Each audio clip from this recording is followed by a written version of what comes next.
patuloy pa rin po kayong nanonood dito sa ating munting channel, ang Unbearable Channel.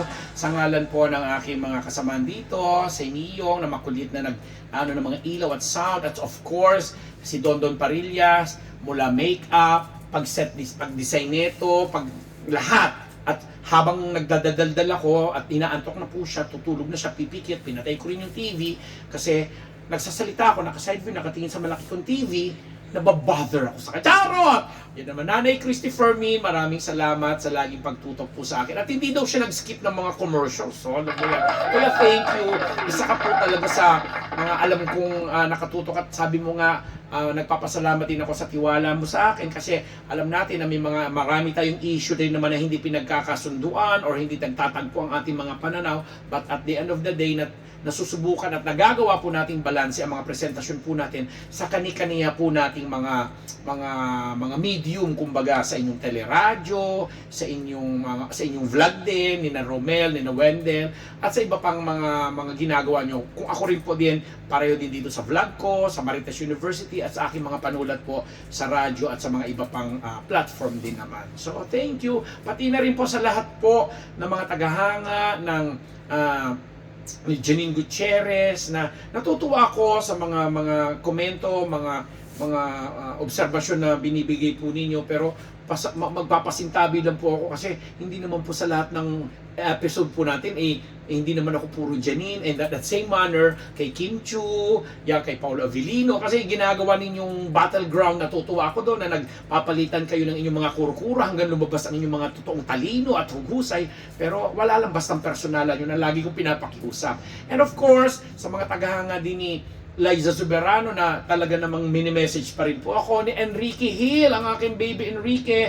At ito nga pong may kaugnayan nga po kay nababanggit ko lang si Enrique kasi yung episode natin ngayon ay kasama siya doon sa pelikulang ginagawa nitong i-episode natin.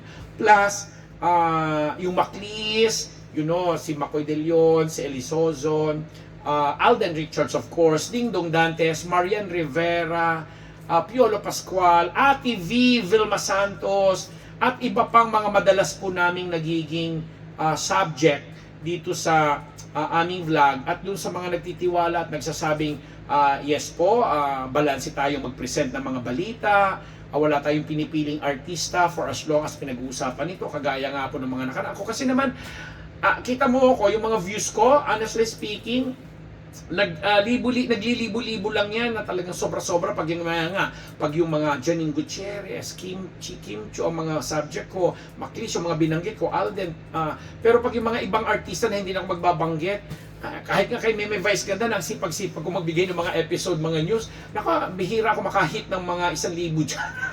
Pero hindi ko yung pinagsisisihan kasi nga po, balita is balita, kailangan natin kayong i-inform, kailangan naman i-impart din naman po sa inyo ang aming opinion sa mga bagay-bagay na nagaganap sa apat na sulok ng showbiz, pati na rin na tumatawid minsan sa sports. So anyway, this time, ang pag-uusapan natin at gusto kong puntusan, ang tila pinag-iintrigang samahan or friendship ni na Jane De Leon at Janela Salvador. Kasi may mga conversation ako nitong dalawa na to na napanood, napakinggan, na ang mga netizen, sila, parang ano pang meron sa may girl love na ba sila? Sila na ba? Kasi si Jane De Leon na nasa Taiwan po ngayon at nagsushooting nga ng isang horror movie kasama si Enrique Hill at iba pang mga artistas. Alam ko si MJ Lastimosa kasama dito habang inaangat ko aking hair. Charot! Hair! In the air. And sa Taiwan nga ito ginagawa. Tapos may isang bahagi doon ng naging conversationally ni Janela na parang nagkukumustahan sila, tapos nagtanong si Janela, kailan ka ba uuwi?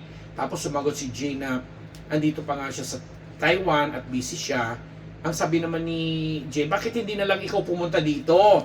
Sabi niya, total, malaki naman or maluwag naman itong kama ko, kasya tayong dalawa. May ganun silang convo, tapos biglang sagot naman ni Janela, hello, parang hindi mo naman alam na may pamilya ako, Chuchu. Siyempre referring dun sa kanyang ilang taon na ba? 2 years old, 3 years old na anak nila ni Marcos Patterson bago sila naghiwalay.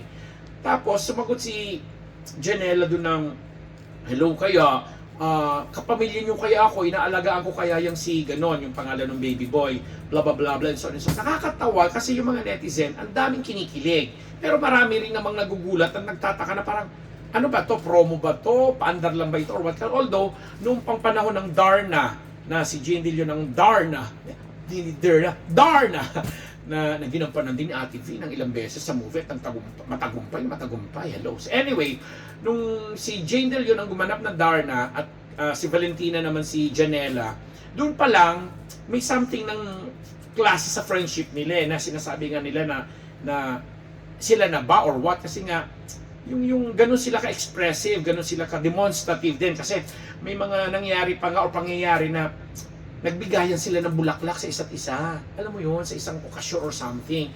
Tapos, may mga iba naman nagsasabi na gimmick lang din kasi nga ito nga si Janela ay may music video na lumabas na tungkol sa girl love or something, at ang kasama niya doon is si Jane De Leon, na yung makikita mong holdingan sila, kasama sila, alam mo yon, may mga parang romantic moment or may mga eksena doon na pang girl love talaga.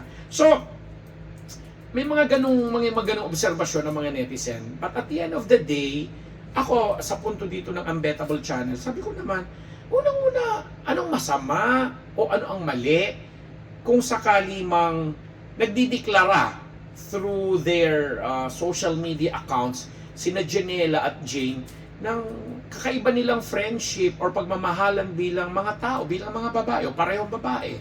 Diba? Kasi sa panahon ngayon talaga, napaka-expressive na ng mga tao, mapababae, mapalalaki, lalaki sa lalaki, babae sa babae, mas batang babae sa lalaki, mas batang lalaki sa babae. Napaka-expressive na ng mga tao ngayon sa paggamit din ng kanilang mga social media accounts. Yun nga lang, syempre may pros and cons din yan. And gusto namin din sanang masiguro na bilang mga mature ladies or women na itong sina Janela at Jane, hindi sila nagbibigay ng wrong or maling impresyon or maling signal sa mga nanonood sa kanila or mga tumatangkilik sa kanila or doon sa mga naniniwala na may something deeper sa kanilang friendship or doon sa mga nag-opinion na baka nga sila na. May mga ganun eh. Pero again, hindi po kami para ikumpirma yan or husgahan yan dito sa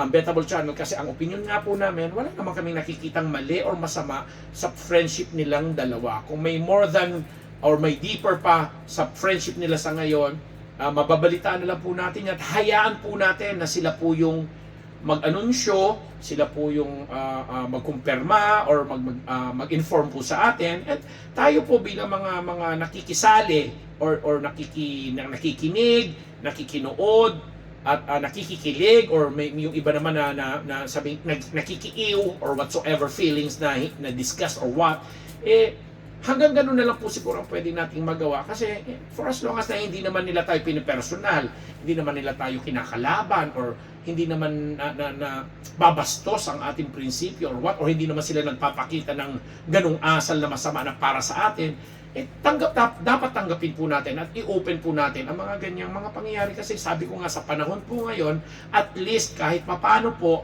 ay mas nagiging expressive na, kung hindi man demonstrative, ang mga tao in general, babae, lalaki, babae, matanda, bata, ganon, sa kanilang mga saloobin, laman ng isip nila, at sa kanilang, alam mo yon, mga paniniwala sa ngayon. For as long as na nagagay dito ng tama, nandoon pa rin yung mga core values na talaga namang kinamulatan na po natin pagdating sa mga ganyang klaseng bagay, walang problema. Kaya po kami dito sa Unbearable Channel, ayaw din po namin problema. Maraming salamat sa lahat po ng mga nanonood, nakikinig, patuloy na sumusubaybay, humahanga sa amin, na humahanga rin po ako sa inyo, at nagpapasalamat po ako sa klase po at sa uri po na pagbibigay pugay nyo rin po sa aking kakayahan, sa laman ng aking puso, sa laman ng aking utak. Ako po'y binabahagi ko lang at kayo rin po ang nagsisilbing inspirasyon sa akin. Maraming salamat, and I thank you. Yaks!